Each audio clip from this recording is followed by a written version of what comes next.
So here we are in the big flight of cages with everybody. And guess what's happening? Can you see all those little white feathers along there? All stuck in the wire. If you look down on the hay, it's just full of feathers all the way around. Because we are doing a molt. Look at that. We've got the whole outside world feathered up. And just so you can see what molt looks like, let's see, where's somebody that's really showing right now? There is, oh, he's turned the wrong way though. Oh, there he is. Okay, do you see Violet there? Royal Violet. You see how we can see his underwear? His underwear is showing through. He's got those white patches all over. That's his down underneath, his secondary down underneath his main feathers. The reason we can see it is because he's lost a whole bunch of feathers out of his breast because he's molting. Let's see. Another sign of molting is the spiky head. Let me back up a little bit here. There is Marine. You see how she has a bunch of spikes on her head? That is pin feathers that have just grown in. Here's another spiky face guy. That's Jester. Look at that. He's got so many pin feathers coming in, he's a little bit bloody. And scruffy looking because he's doing a molt. There is, back up a little bit. There is that Sprite? Yeah, that's Sprite. See, I can see his yellow underwear too. A little white feather sticking out there. Spiky head. Everybody suddenly decided to molt. They've probably been working on this for about a week, but it finally landed on me just in the last few days.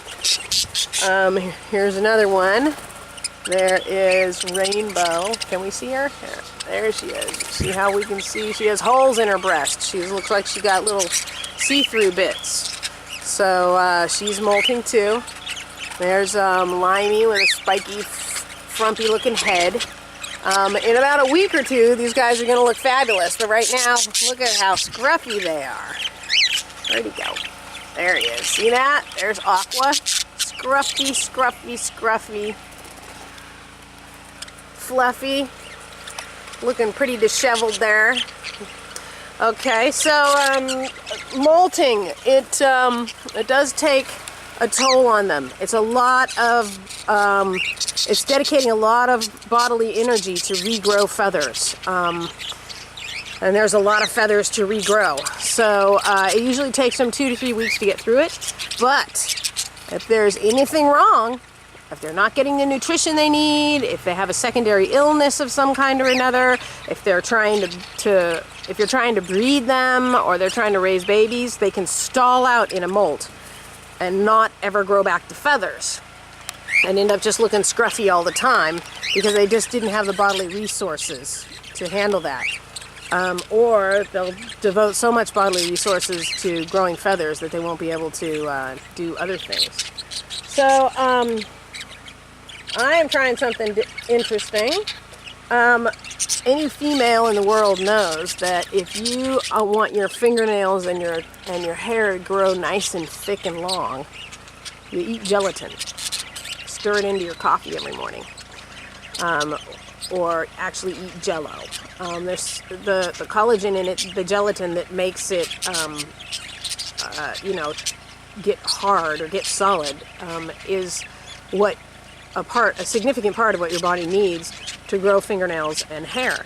And bird feathers are made of much the same thing as fingernails and hair. So I stirred in some gelatin into their water this morning.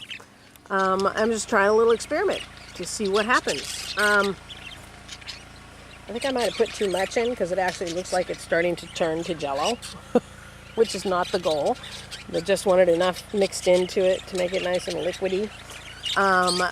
So I might have to go back and redo that, but we'll see. So that's molting. This puts off breeding for me. Because you don't want to try and breed birds when they're molting. Too much stress all at once. So I will wait the 2 to 3 weeks that it takes for them to grow their feathers back in again before I start pairing off anybody. So that's that. There's my pretty cockatiels.